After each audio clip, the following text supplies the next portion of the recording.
Assalamualaikum warahmatullahi wabarakatuh. Waalaikumsalam warahmatullahi wabarakatuh. Alhamdulillah wassalatu wassalamu ala Rasulillah amma ba'd.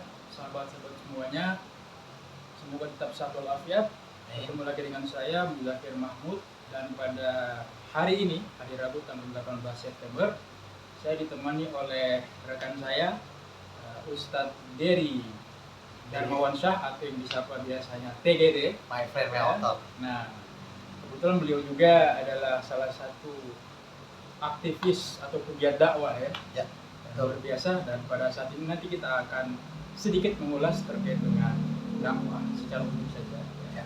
Karena kita mengacu pada salah satu ayat di dalam Al-Quran, surah Al-Imran ayat 104, Baik. yang bunyinya auzubillahi minasyaitonirrajim, wal takum minkum ummatu yad'una ilal khair wa ya'muruna bil ma'ruf wa yanhauna 'anil munkar wa ulaika humul muflihun. Dan hendaklah ada di antara kamu segolongan umat yang menyuruh kepada kebajikan, menyuruh mengerjakan yang ma'ruf, mencegah dari yang munkar, dan merekalah orang-orang yang beruntung. Nah, oleh karena itu dari ayat ini memang sudah seyogianya kita sebagai umat Nabi Muhammad SAW seharusnya ada misi dakwah, entah itu apapun profesinya.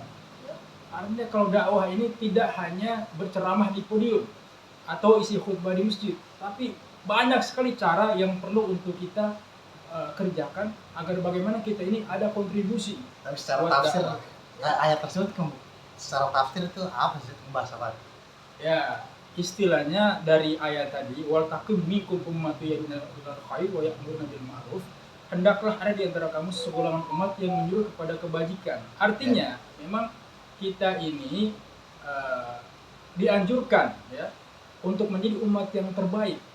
Apa itu umat yang terbaik? Yakni mengerjakan amar ma'ruf dan nahi munkar. Ada misi dakwah agar kita dimasukkan di dalam kelompok orang-orang yang beruntung. Nah, kalau kita mengacu pada sejarah-sejarah ulama terdahulu, katakanlah misalnya para wali songo yang dalam waktu yang sangat singkat, mereka bisa mengislamkan Nusantara.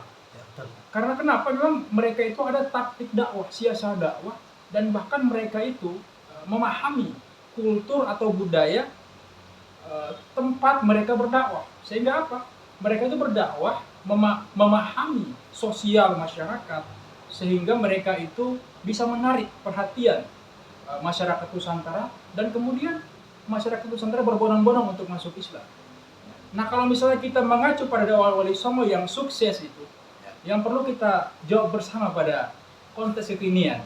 Kira-kira kalau misalnya salah satu ya contohnya Sunan Kalijaga yang ketika berdakwah itu menggunakan wayang, menggunakan kesenian untuk menarik perhatian masyarakat pada saat itu yang masih beragama non-Islam ya, Buddha, kemudian Hindu, kemudian masuk Islam itu karena memang ada daya tarik dari dakwah sehingga masyarakat berbondong-bondong untuk masuk Islam.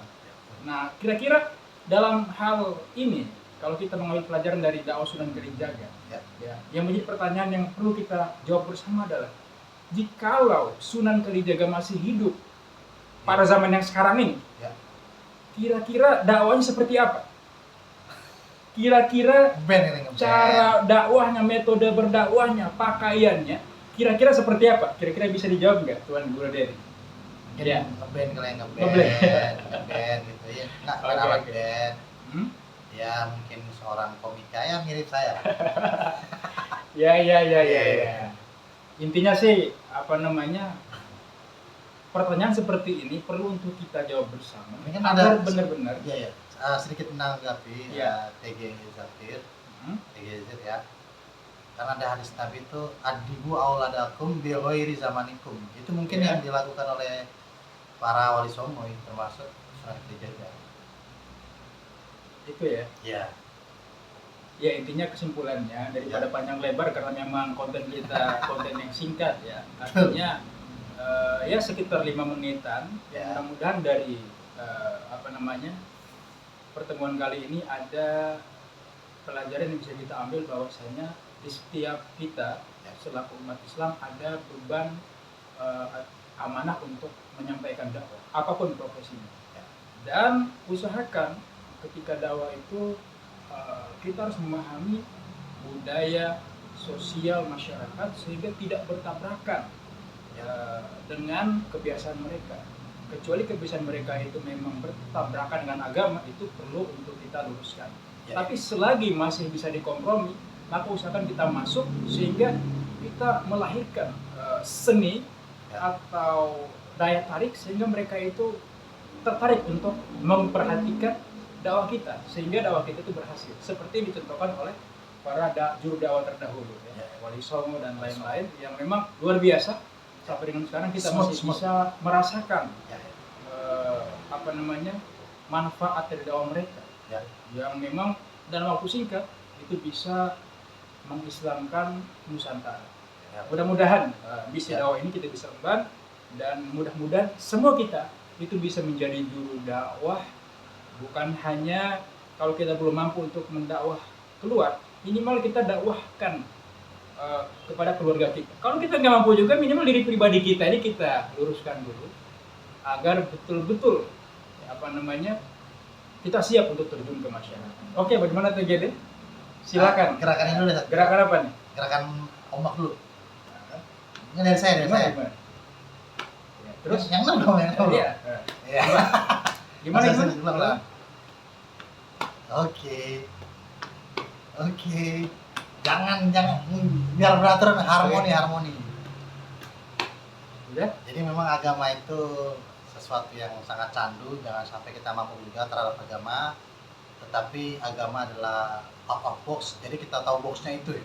Kita boleh keluar box, tapi jangan lupa boxnya itu apa.